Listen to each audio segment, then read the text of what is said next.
Good morning, students. How are you all? I hope you all are very good. Okay, so we are learning format letters. Yesterday we learned application. Okay, when we write an official letter to the principal of the school, then it is known as an application. And we have learned that, let's revise the format once again.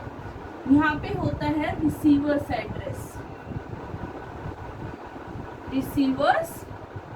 Address, then leave a line, this is date. Okay, after that salutation, then subject. Dear students, subject हम salutation से पहले भी लिख सकते हैं और बाद में भी लिख सकते हैं. Is it clear? सब्जेक्ट जो हमारी एप्लीकेशन का है वो हम सैल्यूटेशन से पहले भी लिख सकते हैं और बाद में भी लिख सकते हैं. Okay, after that body of the letter.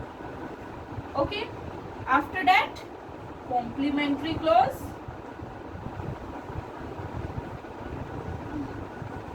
and then name and signature.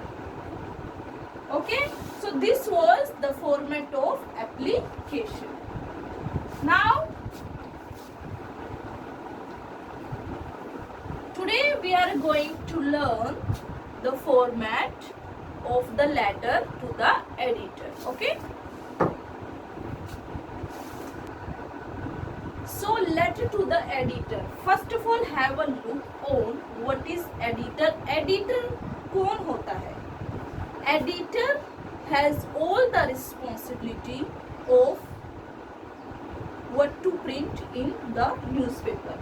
Editor है जो न्यूज़पेपर का एडिटर होता है और उसकी ही सारी रिस्पॉन्सिबिलिटीज होती है that कि न्यूज़पेपर में क्या आना चाहिए, क्या न्यूज़पेपर में प्रिंट कराना है, क्या नहीं कराना है.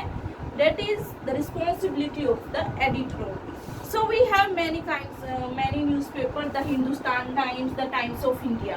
Okay, so इन सब का एक एडिटर होता है. अलग अलग न्यूज़पेपर्स का अलग अलग एडिटर होता है जिसकी रिस्पॉन्सिबिलिटी होती है चेक करना कि न्यूज़पेपर में क्या आता है क्या नहीं. Okay, so we are going to learn the how to write a letter to the editor. Okay, हम लेटर लिख रहे हैं एडिटर को ताकि वो हमारी प्रॉब्लम को न्यूज़पेपर में प्रिंट करे. Okay, why we are writing a letter to the editor? So that our problem can be printed in the newspaper. Okay, ताकि जो हमारी प्रॉब्लम है वो न्यूज़पेपर में प्रिंट हो सके.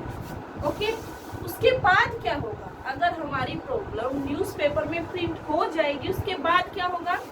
उसके बाद उस प्रॉब्लम को पब्लिक अटेंशन मिलेगा. मीन्स सब लोगों को पता चलेगा कि प्रॉब्लम क्या है. यानी कि अगर मान लो कोई प्रॉब्लम हमारे एनवायरनमेंट से रिलेटेड है और हम उस न्यूज़ को अपने न्यूज़पेपर में छपवाते हैं तो ऑब्वियसली पब्लिक तक ये बात जाएगी. ओके, दूसरा कंसर्न अथॉरिटी.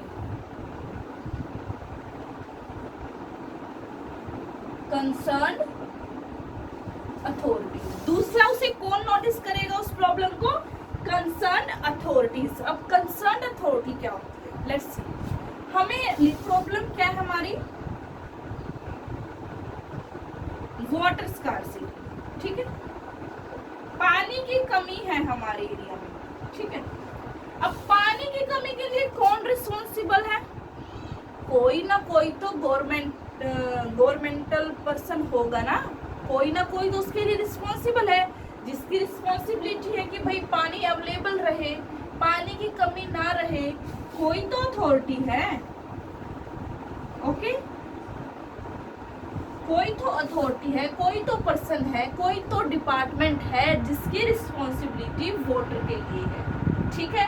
अगर हम अपनी वोटर स्कार्सिटी, वोटर की कमी की प्रॉब्लम को न्यूज़पेपर में डालेंगे तो वो बात पब्लिक तक पहुंचेगी और दूसरा अथॉरिटी तक पहुंचेगी, जिस डिपार्टमेंट की वो रिस्पॉन्सिबिलिटी है उस डिपार्टमेंट तक वो बात पहुंचेगी। Is it clear? सो अभी तक हमने क्या सीखा कि एडिटर कौन होता है। एडिटर न्यूज़पेपर का होता है, जैसे कि the Hindustan Times and the times of India. Okay, और हमारा एम क्या होता है एडिटर में, न्यूज़ पेपर में न्यूज़ देने का, ताकि एडिटर उसे प्रिंट करे। प्रिंट होने के बाद एडिटर उसे प्रिंट कराएगा। प्रिंट होने के बाद पब्लिक और अथॉरिटी तक वो बातें हमारी पहुंचती है। Is it clear? अब हम कई बार लेटर लिखते हैं तो हम एडिटर को रिक्वेस्ट ये नहीं करते कि आप इस प्रॉब्लम को दूर करें, नहीं, हम एडिटर को ये रिक्वेस्ट करते हैं कि आप इस प्रॉब्लम को अपने न्यूज़पेपर में प्रिंट करें ताकि कंसर्न अथॉरिटीज उसे ठीक करें। Is it clear? कभी भी हम लेटर जो एडिटर होता है उसको ये नहीं कहेंगे कि आप इस प्रॉब्लम को दूर करें, हम हमेशा ये कहेंगे कि आप इस न्यूज़ को अपने पेपर में प्रिंट करें ताकि कंसर्न अथॉरिटी इस प्रॉब्लम को दूर करे। So let's have a look on the format.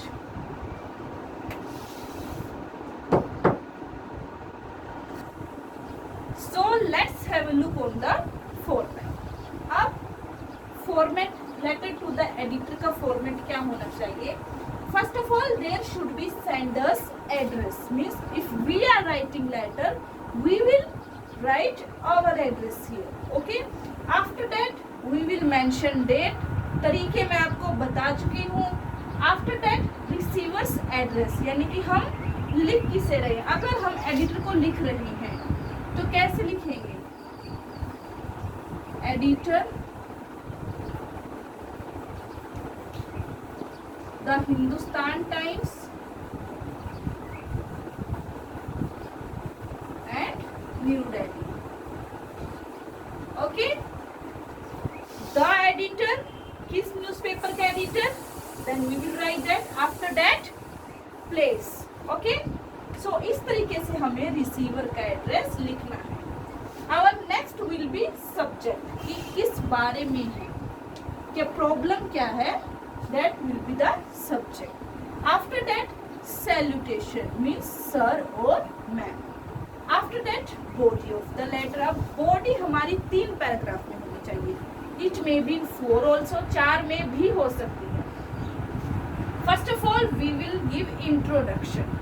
Introduction यानी कि जब हम लेटर स्टार्ट करते हैं उसके बहुत सारे तरीके होते हैं, ठीक है। I will give you that. Starting lines 2-3 तरीके आपको मैं दूंगी स्टार्टिंग की लाइन्स की। ओके, एक हमारा तरीका होता है through the column of your esteemed table. Okay, so इस तरह से बहुत सारे तरीके होते हैं। I will give you that lines also. तो उन स्टार्टिंग लाइन में हम स्टार्टिंग करके अपनी प्रॉब्लम को इंट्रोड्यूस करेंगे कि हमारी प्रॉब्लम क्या है। After that issue and problem, उसमें सिर्फ इंट्रोडक्शन था। यहाँ पे हम डीपली बताएंगे कि प्रॉब्लम हमें क्या हो रही है और क्या किया जा सकता है। आफ्टर दैट कंक्लूजन, कि इन सब चीज़ों का कंक्लूजन क्या होना है, that we will write in body only. After that complimentary clause.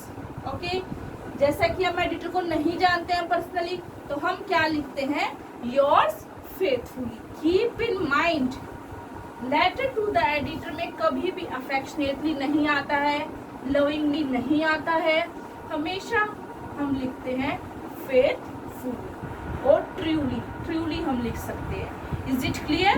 तो कॉम्प्लीमेंट्री क्लोज फॉर्मल लेटर के लिए अलग होता है और इनफॉर्मल लेटर के लिए बिल्कुल अलग होता है। So keep all these things in mind. After that name and signature, there should be name and signature at the last. Let's repeat, sender address, date, receiver address, subject, salutation, body. Body should be 3 parts: introduction, issue and conclusion. After that, complimentary clause and name and signature. Sender का address यानी the editor, then name of the newspaper, then place. Now I will tell you some ways how to start a letter to the editor. Okay. So dear students, I told you कि हम letter को start कैसे करते हैं, उसके अलग अलग तरीके होते हैं. First way, it is given in your book also.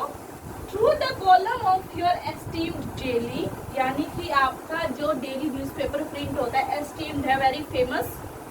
I would like to draw the attention of the concerned authorities towards dash. Okay, यानी कि मैं attention दिलवाना चाहता हूँ concerned authority का. इसके बाद हम अपनी प्रॉब्लम लिखेंगे. Second way, I am dash your name, a resident of dash. आप जहाँ पे रहते हो उसका name of place. I am writing to you in order to raise the issue of dash, यानी कि problem. I am Ronak, a resident of Gandhinagar. I am writing to you in order to raise the issue of water scarcity in our locality. इस तरीके से भी हम अपने letter को start कर सकते हैं. Next way, I am writing to you to express my concern over, कि मैं आपको लिख रहा हूँ अपनी चिंता जताने के लिए, और अपनी प्रॉब्लम यहाँ से हमें स्टार्ट कर देनी है. So these are the three ways that I am telling you. There are many ways to start a letter to the editor. Okay, जिस तरह से लेटर को स्टार्ट करने के तरीके हैं अलग अलग. In the same way we have many ways to end the letter. I will give you that in written. Okay, so I hope it is clear to you कि लेटर टू द एडिटर, हम editor को बोलते हैं कि हमारी problem को newspaper में print करे, पब्लिकेशन उसका हो, पब्लिक उसे देखे और कंसर्न अथॉरिटी उसे देखे. ठीक है, ताकि सब कुछ ठीक हो जाए. These are the ways to start a letter. I hope it is clear to you. Let's move to some samples. और डियर स्टूडेंट्स, याद रखना लेटर टू द एडिटर आपका 12th क्लास तक भी आता है. So it is better to read many many many different letter. अच्छी बात ये है कि आप अगर अलग अलग तरीके के लेटर्स आप पढ़ते हैं तो आपको बहुत ज़्यादा पता चलता है कि किस तरह से वर्ड्स को यूज़ करना है, किस तरह के हमें स्टार्टिंग करनी है. सो आपको बहुत अच्छी तैयारी हो जाती है. लेटर टू द एडिटर आपके हर क्लास में आएंगे. So please do them properly. Now I am sending you a sample for the same. Thank you.